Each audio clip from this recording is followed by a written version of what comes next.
We are looking at how to pronounce these two words. They look similar, they have very different meanings. Are they to be said the same way? Are they homophones? No, their pronunciations are different. So let's have a look at both of these words. The top word, in British English it's said as carrier, carrier, while in American English it's said as carrier, carrier. So that's somebody who delivers parcels to your home. Carrier or a carrier. Now, the bottom word is said both in British English and American English as career, career, career.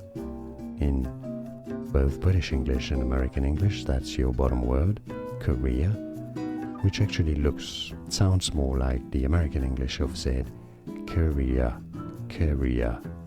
Yeah, did you get this? I hope you did. So top word is carrier, British English, or carrier in American English. The bottom word, career. And now you know.